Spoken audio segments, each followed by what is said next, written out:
the masses can benefit. So that at the end of the day, it's like if I come to you to obtain a loan that I want to use for a particular purpose, and at the end of the day, I didn't use it for that purpose, it's none of your business. I'm expected to pay you back and the interest and whatever agreement that we have. That is the situation.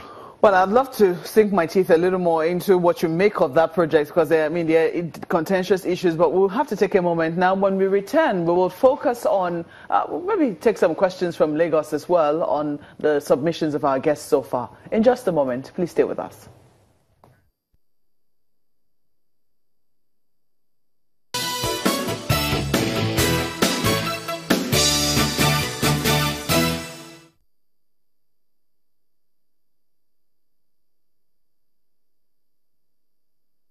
In the studio sharing his thoughts on how to bridge the infrastructure deficit we currently have in the country. I think we'll go to Lagos now and take some questions from Gimba and Chamberlain. In trying to bridge this infrastructure deficit, infrastructure gap that we have, what would you recommend we begin to look at in terms of funding it? Because I know that even the sheer size of this economy cannot cop out 3 trillion naira every year.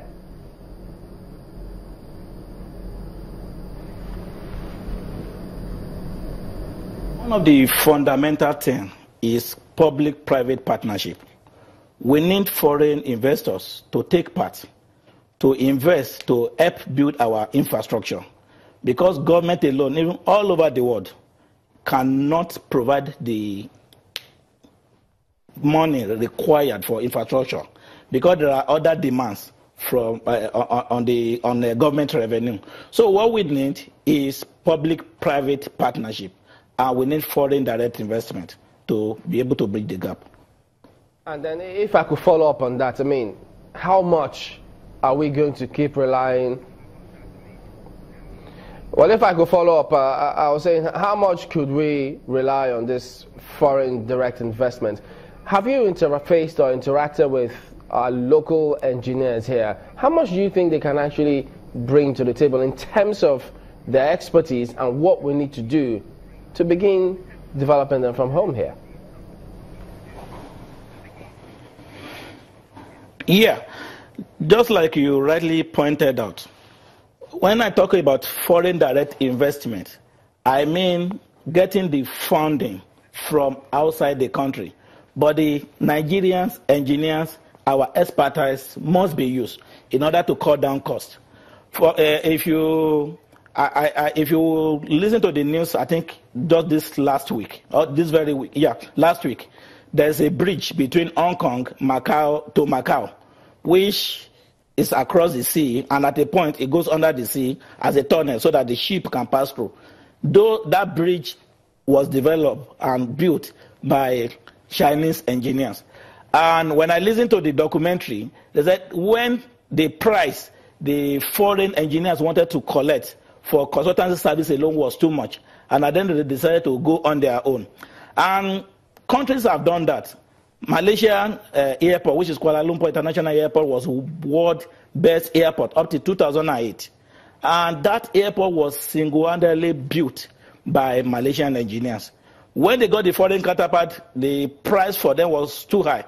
And their prime minister then called them and told them, you guys have to do this, and they delivered. In fact, when that project was commissioned, they included the day the first airplane must land on that airport. And I was privileged to have been taught by one of the women who took part in that project that on that day everybody was on their toe, and eventually they delivered. We have the capacity to do what it takes. We have the brains to do what it takes. You say we have the capacity, so it's not like as if, even though we are scared right now, that we're not churning out graduates that can do the work as, you know, that we require. We're looking more to foreign firms to be able to handle projects locally. Yeah, that is not the case. For instance, when you look at, we still have some good universities in Nigeria. And apart from that, we also have Nigerians who studied outside, who are back in the country. Many are willing to come back into the country if only we provide them the fair playing ground for them to put in their expertise. We can deliver. Well, it's definitely a fine place to leave it, even though on another day, maybe we'll ask you about your thoughts on the Port Harcourt monorail project. It's been a very controversial one. But we must thank you very much for coming on Sunrise Daily, Dr. Joshua Oloronkia, who is a building information and management professional. Well, Sunrise Daily will continue in just a moment. Please stay with us.